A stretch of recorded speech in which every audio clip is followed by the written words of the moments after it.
Florian Philippot, bonjour. Bonjour. Vice-président du Front National. Alors, cette polémique autour de Dieudonné, de ses propos, de l'intervention du ministre de l'Intérieur, je vous posais des questions très directes. Est-ce que, selon vous, Dieudonné est antisémite et raciste ? Écoutez, il a été condamné. Après, je ne sonde pas les cœurs et les reins. Voilà, je ne peux pas me mettre à sa place, je ne suis pas dans sa tête. Il a été condamné, ça veut dire quoi ? Il a été condamné pour antisémitisme plusieurs fois. Donc il l'est ? Maintenant, je ne fais pas de diffamation, je ne me mets pas à sa place, je ne suis pas dans sa tête. Vous savez, quand Manuel Valls a eu des propos extrêmement racistes à Évry, vous savez, ça a été filmé. Il y a trop de noirs et d'arabes, pas assez de white, de blancs, de blancos. Mettez-moi des blancs et de blancos, belle image d'Évry. Vous vous souvenez de cette scène ? C'était un propos extrêmement raciste. Indubitablement raciste. Est-ce que ça signifie que M. Valls est raciste ? Je ne sais pas, peut-être pas. Je ne suis pas dans sa tête.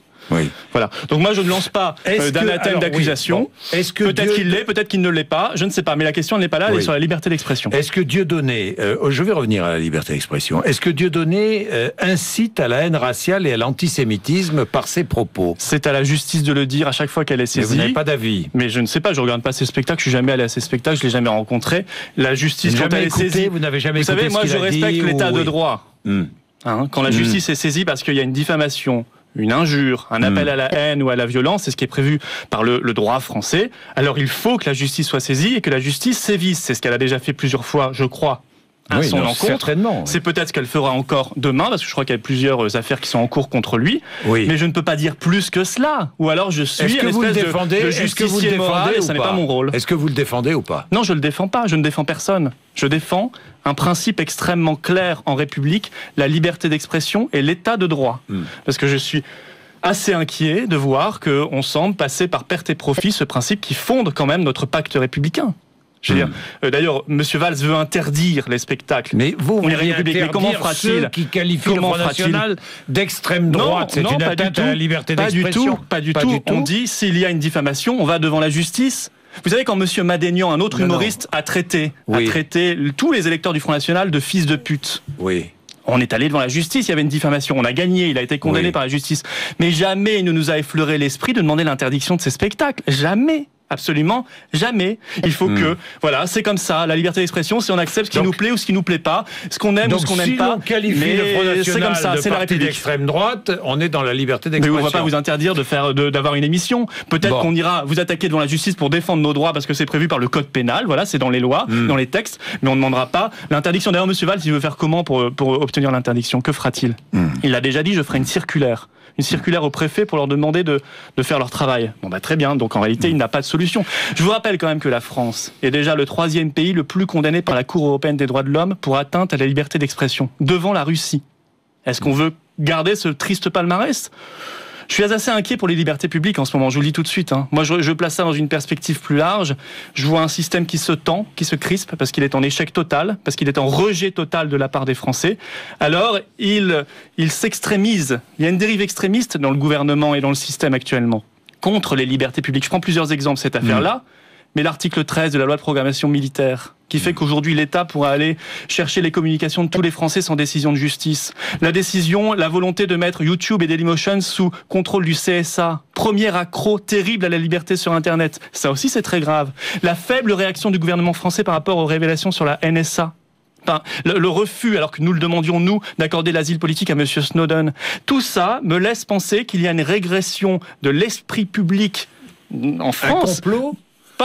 Pourquoi voulez-vous que ce soit un complot ? Non, mais je vous dis, parce que beaucoup parlent de complot. Non, mais ce sont des faits. L'article 13 de la loi de programmation militaire, il a été voté. C'est une régression des libertés publiques. Normal, c'est un système qui s'affole. D'ailleurs, ils sont tous assez énervés quand ils en parlent. Ils n'arrivent pas à rester calmes et sereins dans un état d'esprit républicain. Pour clore le chapitre Dieudonné, est-ce que vous êtes antisioniste ? Non, je suis pas anti-sioniste, non, pas du tout. Non, existe-t-il un complot sioniste à vos yeux ? Non, il n'y a pas de complot sioniste. La position du Front National sur cette question-là, c'est l'État d'Israël sécurisé et l'existence d'un État palestinien pour qu'il puisse exister et en même temps sécuriser l'État d'Israël. Je crois que les choses sont claires. La doctrine du Front National est assez proche de la doctrine française. Tout le monde ne la partage pas, cette doctrine du Front National. Tout à fait, la doctrine du Front National, bien sûr que si. Oui. Tout à fait. Oui, vous avez relu tous les propos tenus par Jean-Marie Le Pen, si on relisait tous les propos des responsables politiques de droite et de gauche depuis 30 ans, on en trouverait de belles, monsieur Bourdin, sur tous les sujets d'ailleurs. De belles, oui. Bien sûr. Sur tous les sujets, ça c'est bien. Et notamment chez Jean-Marie Le Pen. Peut-être chez Jean-Marie Le Pen, mais chez d'autres aussi. C'est Monsieur Chirac, Monsieur et d'autres. Ça veut dire quoi? Ça veut dire que le Front National est divisé entre ceux qui, les plus modernes, regardent vers l'avenir et ceux qui sont encore tournés vers le passé. Là, si vous voulez déjà, excusez-moi, mais bon, on peut parler de cette question-là pendant longtemps, mais. Non, mais je voudrais quand même rappeler une petite chose. Allez-y. C'est la communication de Monsieur Valls, cette question de quenelle, de Dieudonné. d'un humoriste, c'est sa communication. Vous avez fait la quenelle? Alors non, j'ai jamais fait la quenelle. Non, je connais même pas. J'ai même pas goûté la quenelle culinaire encore. Donc, je suis pas encore très expert en quenelle. C'est très bon, sauce Nantua notamment. Il faudrait que je goûte effectivement. Mais vous savez, la communication de Monsieur Valls, on a le droit de la suivre, d'en faire des tonnes sur ce sujet-là. On a aussi le droit de la décrypter, se dire pourquoi on parle de ça d'un coup. Vous croyez qu'il y a une volonté politique cachée là derrière? C'est très bizarre, ça fait 10 ans que Dieudonné il est exclu des médias.